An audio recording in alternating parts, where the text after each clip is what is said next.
So ngayon 480 na yung odo natin. And malapit na tayo magtapos sa ating break-in period. And makukuha ko na rin yung plate number. Makakapagsabay-sabay ng mangyayari lahat. Makukuha yung plate number and tapos yung break-in. And then change oil. 500 odo. Inantay ko na lang yung kasa na magsabi na nandun na yung plate. Kasi meron na tayong OR. So yung CR na lang. So ngayon last stretch na tayo ng break-in. Makakapag 500 odo na. Uy! Uy!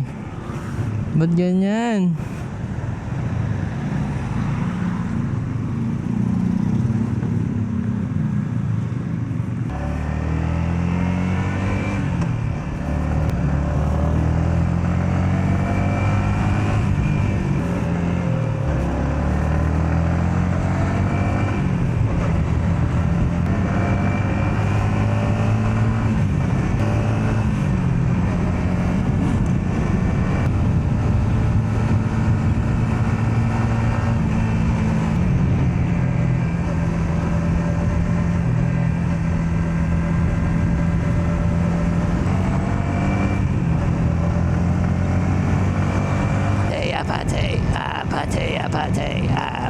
Apate.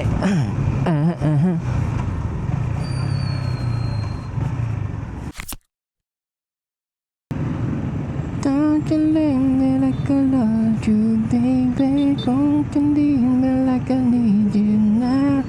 It's the young days to die, baby. Oh, nag-away pa oh. Suntukan pa yun oh.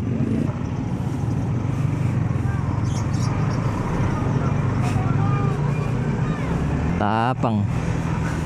Ang tatapang. Play stupid games, win stupid prize. Ah, ganda dito.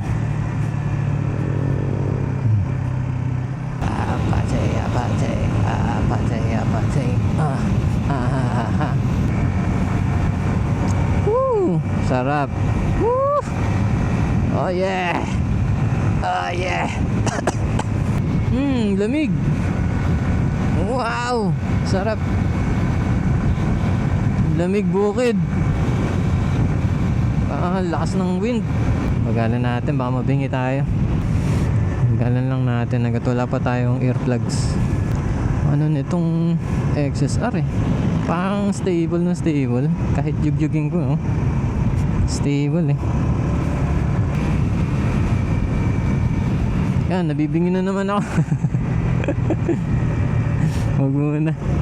Magalan lang muna natin. Yun, 500 na pala. 501 odo. Sabihin ba pwede na ako lumampas ng pwede na ako lumampas ng 7 or 6 6,000 rev? Hindi na siguro yan. Yeah! BBA activate! Woo!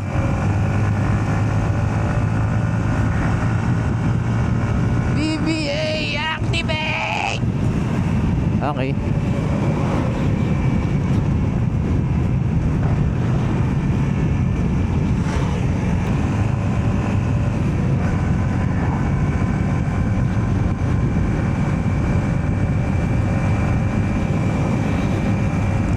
Ang VVA ay variable fault activator.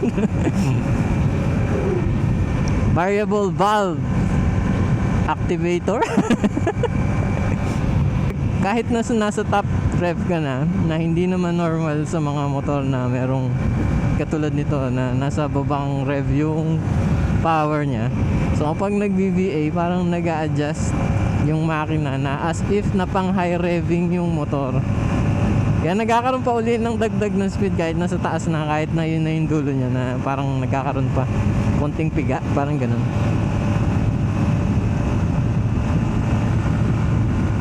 Woo! 900! Up! Tandaan.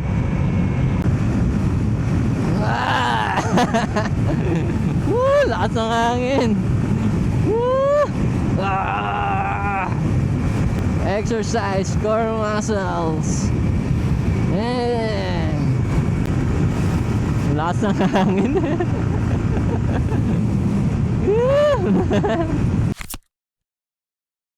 Sa wakas at natapos natin yung 500 kilometer Odo break-in ni XSR, and yung next step natin would be to get yung plate number sa Pampanga.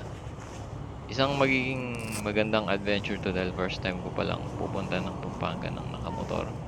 So, i-join nyo ako sa susunod natin na video.